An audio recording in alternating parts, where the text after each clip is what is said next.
शांति। बाबा हम बच्चों को समझाते हैं, जो बाबा हमारा पवित्रता का सागर बाबा है।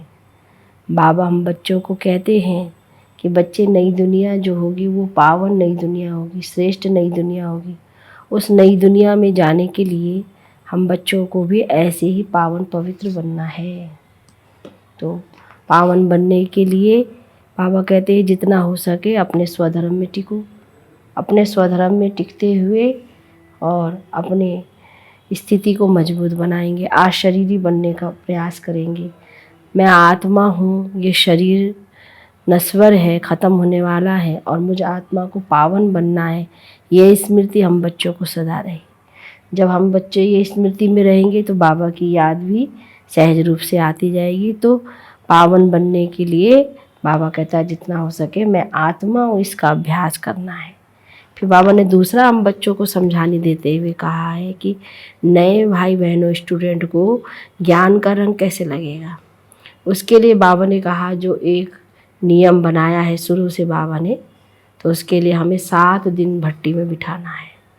7 दिन भट्टी में बिठाना, उनको ज्ञान कोर्स समझ में आ जाए, वो 7 दिन का कोर्स सही से रेगुलर वो समझ सके, सीख सके। इसके लिए बाबा ने कहा कि उनको 7 दिन भट्टी में बिठाना बहुत बहुत ज़रूरी है। और सुनते हैं बाप दादा के 28 जुलाई 2023 के साकार बाबा के महावाक्यों में। बाबा ने बोला, मीठे बच्चे, पावन बनने के लिए अपने स्वधर्म में रहो और अशरीरी बन एक बाप को याद करो। प्रश्न में किस विधि से नए स्टूडेंट्स पर ज्ञान का रंग लग सकता है। उत्तर में उन्हें पहले 7 रोज़ की भट्टी में बिठाओ। कायदा है, जब कोई भी आता है तो उनसे फार्म भराओ। पहले 7 रोज़ भट्टी में पड़े तब पूरा रंग लगे। तुम भमरिया ज्ञान की भूख कर आप समान बनाती हो। तुम जानती हो अभी देवता धर्म की सैपलिंग लग रही है। जो इस घराने की आत्माएं होंगी वह महारोगी से निरोगी बनने के पुरुषार्थ में लग जाएगी। गीत है महफिल में जल उठी समा। ओम शांति। बच्चों को ओम शांति का अर्थ तो समझाया हुआ है। ओम अर्थात अहम। अहम कौन? आत्मा और मेरा शरीर कर्म इंद्रियां। आत्मा का स्वधर्म है ही साइलेंस। आत्मा किसकी संतान है? कहेंगे परमपिता परमात्मा की। वह भी साइलेंस है। आत्माएं साइलेंस वर्ल्ड शांति धाम में रहती हैं, फिर पाठ बजाने टोकी वर्ल्ड में आती हैं। अब बेहद का बाप कहते हैं, हे बच्चे, अपने स्वधर्म में रहो, अशरीरी होकर बैठो, बाप को याद करो। उस बाप को क्षमा भी कहते हैं। अब यह है महफिल पतित मनुष्यों की। इस समय ये पतित दुनिया है, मनुष्य मात्र पतित है।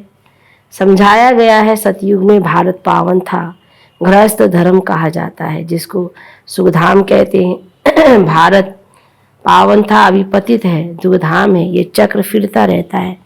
अभी यह कल्याणकारी संगम युग, जबकि पतित मनुष्य सृष्टि पर बाप को आना पड़ता है। पतित मनुष्य सृष्टि को पावन बनाने, पुरानी दुनिया से नई दुनिया बाप रचते ही बनाते हैं।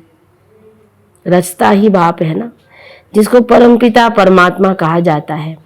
सब भक्तों का भगवान एक है। तो बाप कहते हैं, मुझे भी पतित दुनिया पतित शरीर में आना पड़ता है। परम धाम से एक ही बार आता हूँ, भारत को पावन दैवी राज्य बनाने। इस वर्ल्ड की हिस्ट्री ज्योग्राफी को कोई नहीं जानते, क्योंकि सब नास्तिक हैं, एक भी आस्तिक मनुष्य नहीं।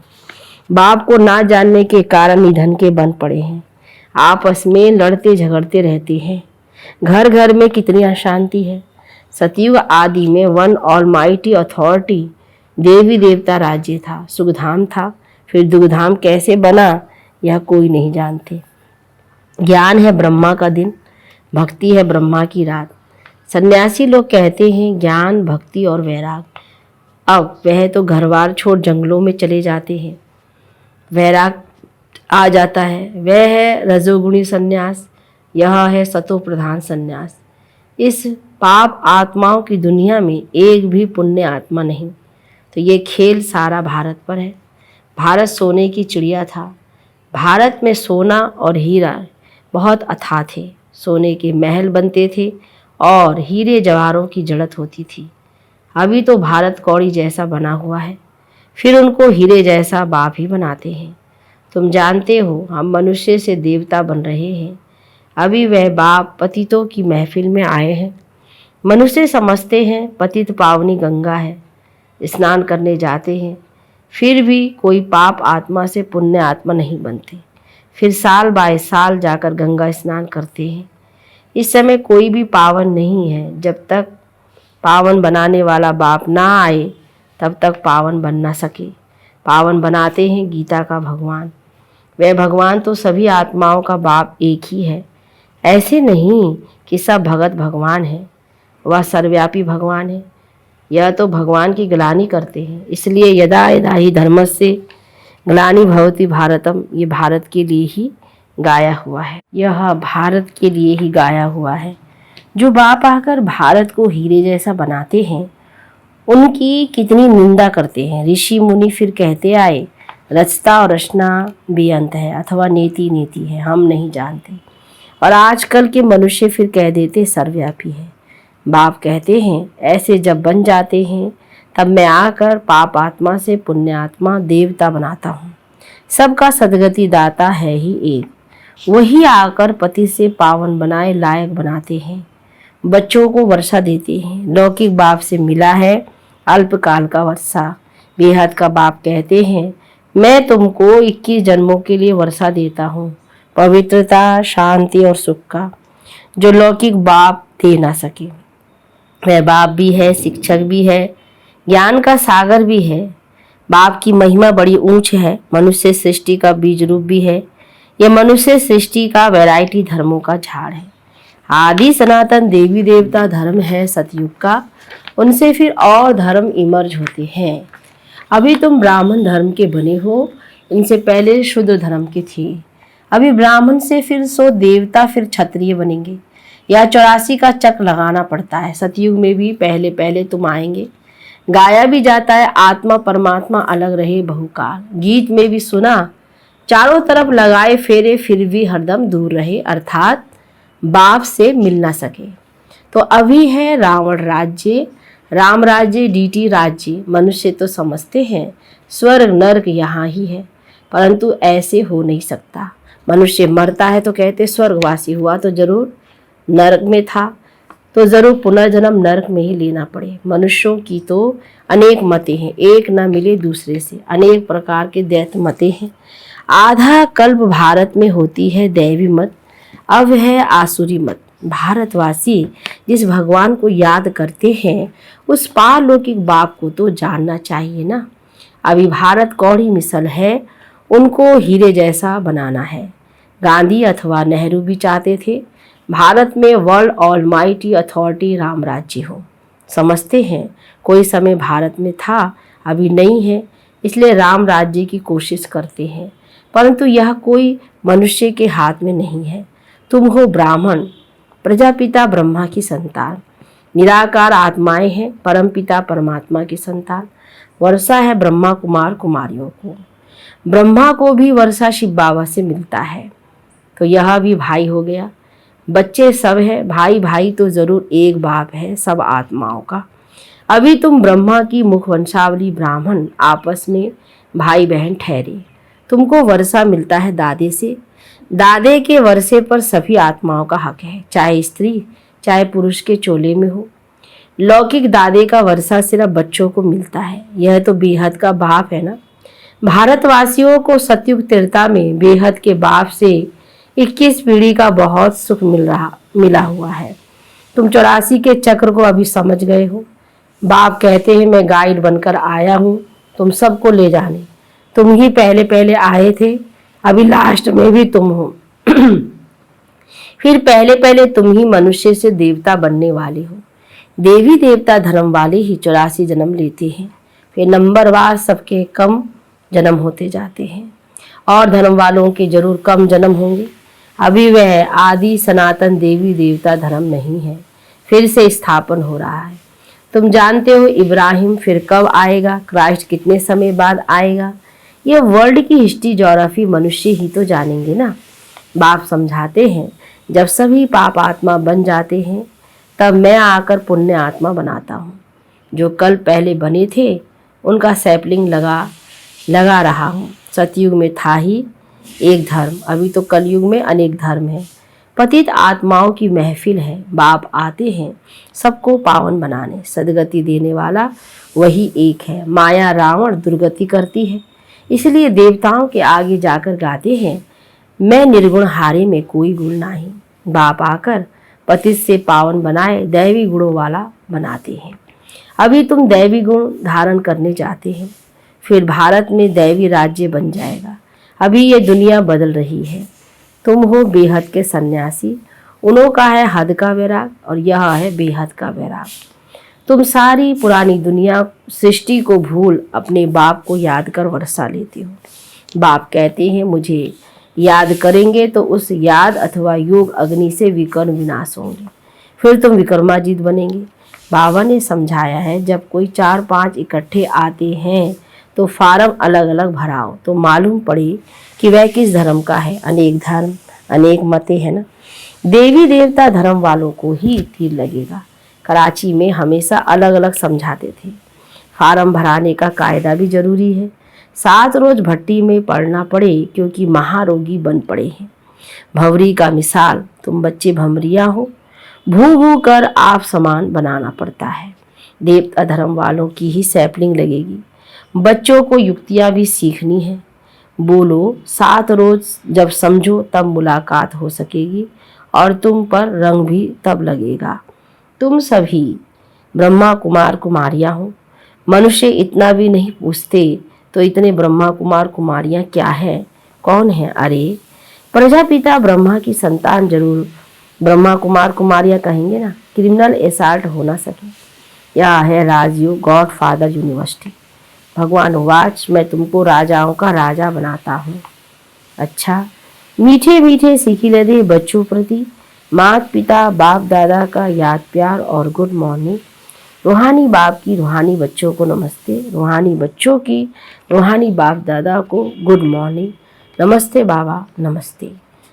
धारणा के लिए मुख्य सार में पहली पॉइंट, विक्रमाजीत बनने के लिए सारी पुरानी दुनिया से बेहद का वैराग कर इसे भूल एक बाप की याद में रहना है।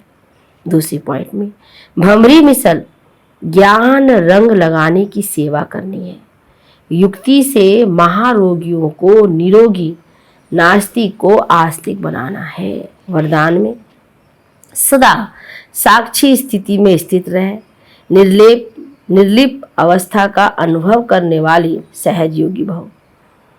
जो देह के संबंध और देह से साक्षी अर्थात न्यारे हैं, वह इस पुरानी दुनिया से भी साक्षी हो जाते हैं। वह संपर्क में आते हुए देखते हुए भी सदा न्यारे और प्यारे रहते हैं। यह स्टेज ही सहज योगी का अनुभव कराती है। इसी को कहते हैं साथ में रहते हुए भी निर्लिप।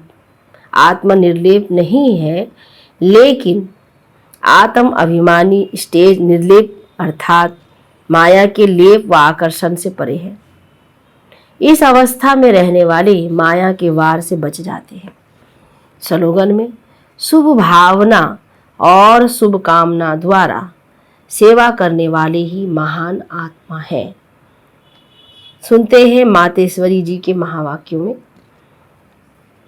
सार है, परमात्मा एक है, बाकी सर्व मनुष्य आत्माएं हैं। अब यह तो सारी दुनिया जानती है कि परमात्मा एक है, वो सर्वशक्तिमान है, जानी जाननहार है।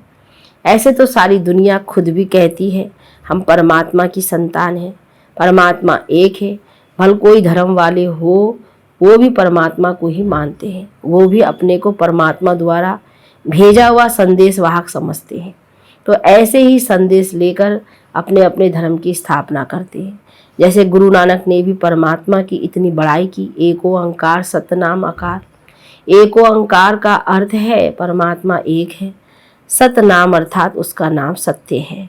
तो गोया परमात्मा नाम रूप वाला भी है, अविनाशी है, अकाल मूर्त भी है, तो फिर कर्ता पुरुष भी है। मानो वो खुद आकर्ता होते हुए भी कैसे ब्रह्मा तन द्वारा कर्ता पुरुष भी बनता है। अब ये सारी महिमा एक परमात्मा की है। अब मनुष्य इतना समझते हुए फिर भी कहते हैं ईश्वर सर्वत्र है। अहम आत्मा सो परमात्मा है। अगर सभी परमात्मा ठहरे फिर एको अहंकार ये महिमा किस परमात्मा की करते हैं? यही सबूत है कि परमात्मा एक है। दूसरा, डायरेक्ट ईश्वरीय ज्ञान से सफलता।